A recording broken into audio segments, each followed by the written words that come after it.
The United States of America are well known for some controversial decisions they took in the past, and in which everybody now knows that the government acted illegally. There are many examples of this situation in the past years, like the Iraq War.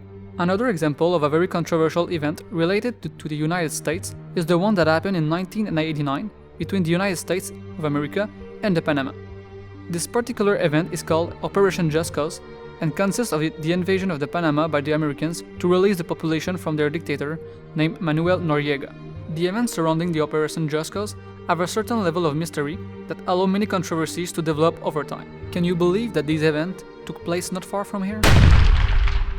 Everything started in 1977 when the President of the United States at the time, Jimmy Carter, and the President of the Panama, Omar Torrijos, signed the Torrijos-Carter treaties, who state that the Panama would get the full control of the Panama Canal in the year 2000. During the 1970s, General Manuel Noriega, one of the most feared men in Panama, was considered as the right hand of Omar Torrijos, and was well known to be implicated in drug dealing. 4 years passed then without any incident reported. The American government kept control of the Panama Canal, and the Panama government didn't say a word. In 1981, Omar Torrijos died in a airplane crash, a significant event considering the fact that a few years later, Manuel Noriega will take the power of the Panama. During Noriega's campaign, the United States of America encouraged his election for some reason that I will explain later. In the 1980s, Noriega stayed in power, but his relation with the Americans deteriorated. Some scandal emerged about Manuel Noriega around the world and around the United States, notably in the New York Times. Noriega government then started to be criticized by his own population, and people start to want him to leave the power. Ronald Reagan, who was the President of the United States of America since 1981, then asked Manuel Noriega to peacefully leave the power as the head of the Panamanian government. Noriega refused, and the situation continued to deteriorate. In 1988, Elliot Abrams and some members of the Pentagon started putting pressure on the United States government to invade Panama. Ronald Reagan refused because he knew this would have bad influence on George H.W. Bush's future political campaign. In 1989, Ronald Reagan completed his second mandate and then left his office as President of the United States of America. George H.W. Bush was elected and became the new President of the United States of America. In May 1989, in Panama, Noriega's government was defeated by the opposition, but Noriega kept the power by force. His government then became a dictatorship. As the relation between the United States and the Panama were deteriorating in the 1980s, Noriega never threatened the integrity of the Torrijos-Carter treaties, but in 1989 he did.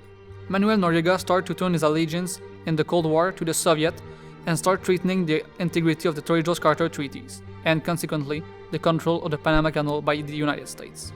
This threat triggered the United States invasion.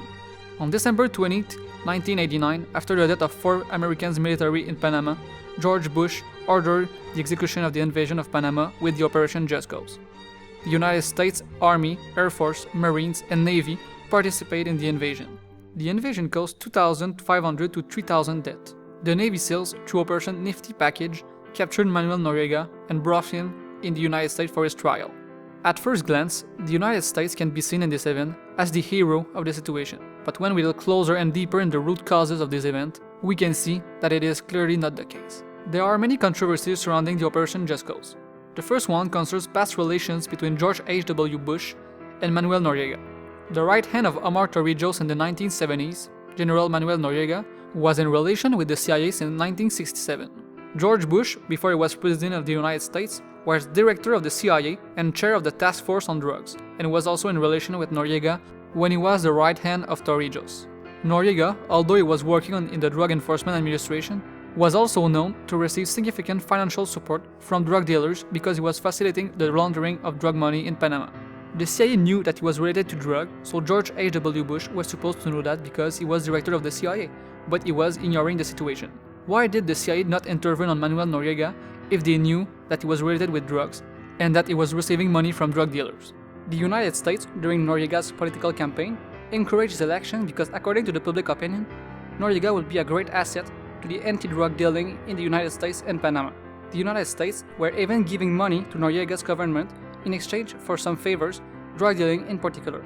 As it was previously mentioned, it was well known that Noriega was related to drug dealing. At the same time, he was working with the CIA. This is important because here we can see that the United States encouraged the election of a well-known drug trafficker. Why didn't they do anything? In October 1989, George H.W. Bush affirmed that he never knew since 1988 that Manuel Noriega had ever been related to drug dealing, and this even if he was in contact with him when he was director of the CIA and chair of the Task Force on Drugs. Do you really think that George H.W. Bush never knew that Manuel Noriega was related to drug dealing when the CIA knew it?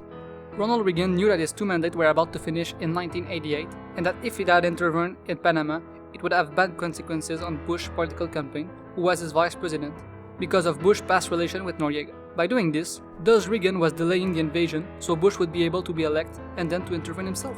What is sure is that George H.W. Bush became President of the United States on January 1989 and ordered the invasion less than 1 year after his election.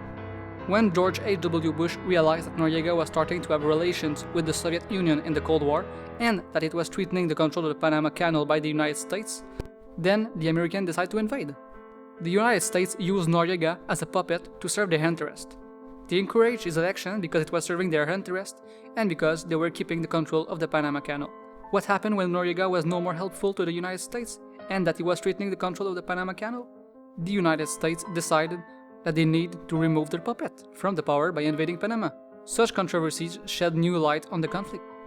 The invasion of Panama provoked international outrage, especially because of the high number of civil deaths.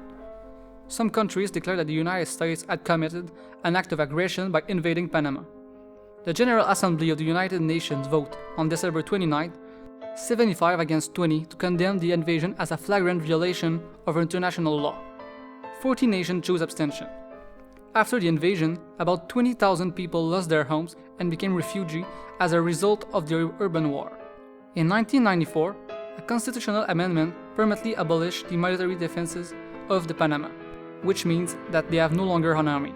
Also, since 2000, the control of the Panama Canal is controlled by the Panama government, but the United States can still navigate on him without any restriction. This is very controversial because even if the Panama Canal is controlled by Panama, the United States can still use it as they want without any restriction. So it is exactly like if they had the control of the Panama Canal. Another result of Operation Just Cause is that a few days after the beginning of the invasion, Manuel has been arrested and then exported to the United States for his trial. His trial took place in Miami. In 1992, Manuel Noriega was sentenced to 40 years of prison. A few years later, his sentence was reduced to 30 years, then to 70 years, because of good behavior. He was supposed to be released on September 9, 2007, but his extradition was requested by France and Panama. As you saw, governments are not always saying everything to their population, and behind a simple action might be hidden a very complex idea and motivation. Operation Just Cause is an example of a very controversial situation where the United States used a political person as a puppet to serve their interests and those of their country. The invasion of the Panama by the United States was a long process in which the root causes are very important to understand because they are the reason why the United States invaded Panama. In Operation Just Cause, the controversies are coming more from the root causes and the reason why they invade than from the invasion itself. It remains that such events made everybody wonders that if we know that events like that already took place in our history, imagine what we don't know.